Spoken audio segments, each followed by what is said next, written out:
hello, and welcome back to the Atma Podcast, where we give you the tips, tools, and strategies you need to be successful. My name is Brian, and I'll be your host today, and we've got our wonderful Gen Z interns here. Say hello, ladies. Hi, I'm Ivy. And I'm Bree. And they are back with vengeance again to talk about toxicity, which is funny because I feel like everything that they post on the internet is pretty toxic, in my opinion, especially what we talked about. We were talking about, she's already laughing because she already said, we were talking about how they're dark humor, and I went on social media last week, and we recently had those issues with recently the news came out with the billionaires that were on the submarine and they went undersea, and of course unfortunately they died. And how did that go on the internet, Ivy? Honestly, I saw those memes on there and I said, this is Gen Z. Yeah, it's just, it goes back to the things that I said. Like, if there's something that happens in the world and it's just a little bit outlandish, people will definitely go at it. I don't know if you've seen the memes, but oh, I've seen the memes. Yeah. I have seen the memes. Yeah, it'll be like, they'll talk about, like, if somebody else was in that submarine or, like, somebody that they find attractive, then they're, like, head first. And go ahead, I was just going to say, they're like, oh, the Titanic's still claiming lives, like, after 100 years. Yeah, that was funny. I was telling Ruben, because Ruben was like, hey, they have a pickup line. I think you were in the room. Were you here in the room for that? I probably was. I hear a lot of weird things. Okay, well, Ruben, who's millennial, I guess, is being brainwashed by our interns here. And he was like, he had a pickup line. There's like a new pickup line now because of the submarine. You didn't hear? You at Gen Z didn't hear about? I was there. No, I want to hear it. Wait, it was something about like, man, I must be a billionaire or something because you just took my breath away.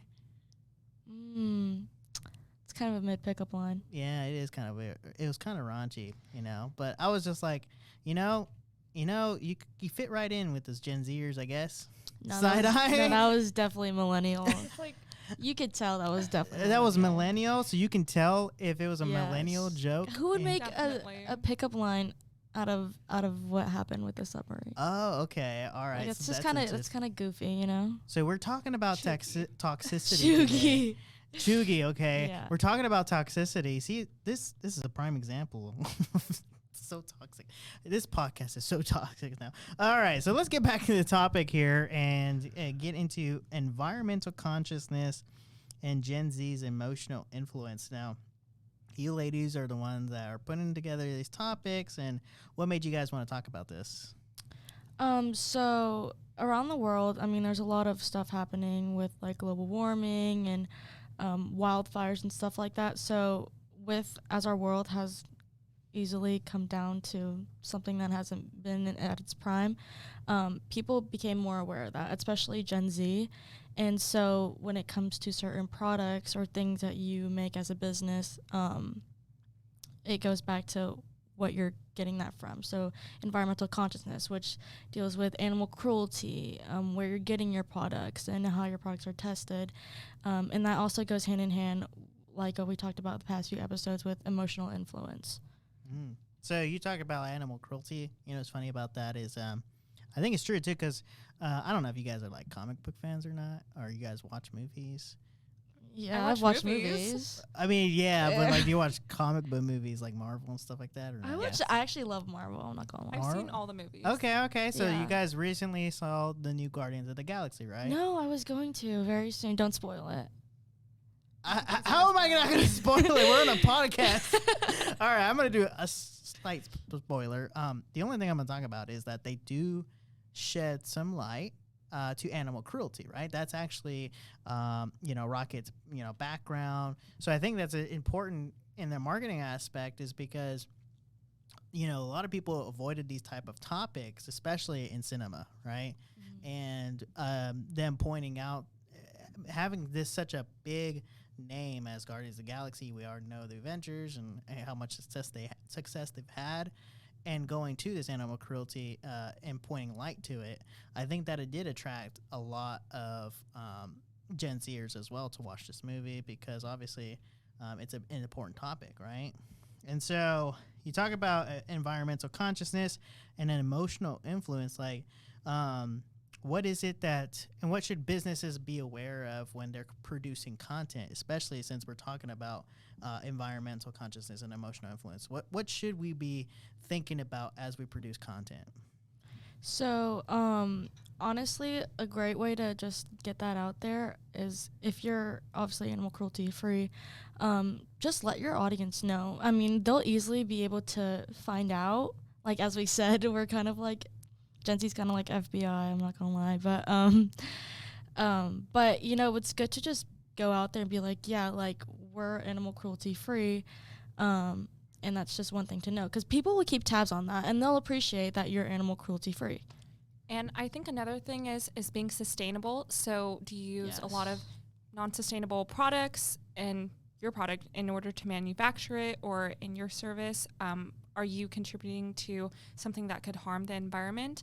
And I feel like people, you know, it's a big deal in Gen Z. At least in my college campus, there's so many sustainability efforts there. And I know a lot of people are very turned off if you use a lot of plastic, like single-use plastics, or if you're doing something that's polluting the earth in some way. And I see a lot of brands now, especially with fashion, because fast fashion is a really big problem. They're now putting on their items, like in big tags, that they are sustainable and that they recycle. And so I feel like that is a really big thing now, is to make sure that beyond your audience, that you're not affecting someone negatively in any way.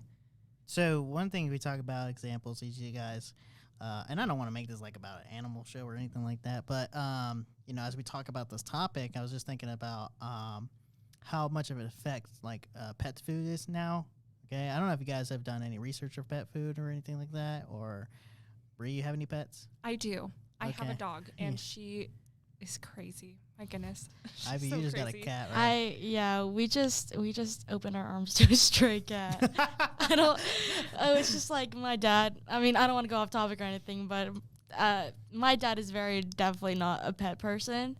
And the fact that he wakes up every morning cuddling that cat is just... There's a whole meme about that, too. Like, when dads get a pet, they're like, oh, I don't want that. And then they're always best friends with the pet. Oh, yeah. No, that happens all the time. It's always the parents. Even, this is not just the Gen Z. It's been a millennial thing, okay? So, like, when my parents did not want dogs, and when we brought dogs home and actually had, you know, they're the ones that fell in love and you know, obviously became, you know, more and attached to the dogs than they thought they were going to be. But it's funny that we talk about this, because you talk about as a pet owner, okay, we start to evaluate what's going on in the foods. And of course, because of COVID, there's been all kinds of saturation, food saturation, and we started to notice that things are not things in animal products are causing all kinds of problems. Now, I'm not going to get into the conspiracy theories about how, you know, these products are now starting cancer. I don't want to get into that, because that's not what this podcast show is about. But I do want to let you know, our viewers know that these products are getting backlash, and I believe it's coming from Generation Z and millennials now that are getting involved in researching what is actually in these products. And I think that's what you guys are talking about too, is you guys are researching how these makeups are made, how these products are made, how your food is made now. Like, I think it's becoming a huge deal now, right? It is. Yeah. And I'm seeing people like saying, oh, this is fast fashion. You don't know how that works. This is really terrible, because the way that they manufacture is that they, you know, essentially have child labor in countries that are like undeveloped, and then these children are going to have to go to work, and it's horrible working conditions there. And I've seen a lot of companies get backlash for that. And I've also seen, I think it was Blue Apron, and they had to like come out and redo their product and everything because of the plastic use that they had in their product, and people were getting very upset about that. Yeah, it's kind of interesting. I even saw this thing where the Sprite, like, plastic bottles, they used to be green. And then, like, when, like, pictures of, like, pollution and, like, all the plastic in the ocean, you could visibly see the green bottles and know by a second that was a Sprite bottle. So then they changed their bottles to clear so that people wouldn't backlash them as much. Interesting. All right, I didn't know that. That's some good. Got some good content. Okay, so basically, we're talking about environmental, but it goes back to you guys as Generation Z, and I think everybody. I mean, we talk about Gen Z, but I think everybody is now starting to do more research of how they're delivering their service or product, and who are you as a business to see if you actually could fit. And I think that's starting to altered the entire economy, wouldn't you think? Like even taking a look at, all these different type of service-based businesses. Like we're a service-based business, but even other service-based businesses. Are you guys now doing research on these companies? Are you actually seeing what they're all about before even doing business with them? Yeah, for sure. I think this is very cliche of me, but one thing that I usually do is I'll go to TikTok and I'll search up the company name, and you'll find like various amount of videos discussing on whether they like the service, if they don't like it, what's good, what's bad, and like if it's a bad review over like the service or the product, I mean it'll be bad, right? Oh, okay. So we talk about Google reviews a lot with our businesses. So you're saying now people are actually taking this to social media channels and actually discussing it on TikTok, and business owners aren't aware because obviously they're older generation now. And so what you're saying is businesses actually now need to do a search on their own business on TikTok now. Yeah, because like we said, TikTok has just overflew Gen Z by a milestone. So TikTok for me, that's where I find all my reviews. And like on TikTok, there's no filter. Nobody really cares. It's Gen Z. And so, like we've said the past few episodes, we're there to tell you what we think. And we don't really care if we're going to hurt your feelings or not. Yeah, I see it on Instagram too, like in the comments, and I'll read it. And if I see a bad review, I kind of become suspicious of the product, especially if it's very detailed. And some of them are super detailed. People have no filter. And there's product reviews, specifically like product review videos on TikTok and on Instagram. That's interesting because we were talking about doing a final episode, which we will. We'll get to it. And just tying all this together, but it's coming into this big picture of the customer journey pyramid, which is on our website, which has the 5 stages, right? Awareness, engagement, conversion, delight, and advocation.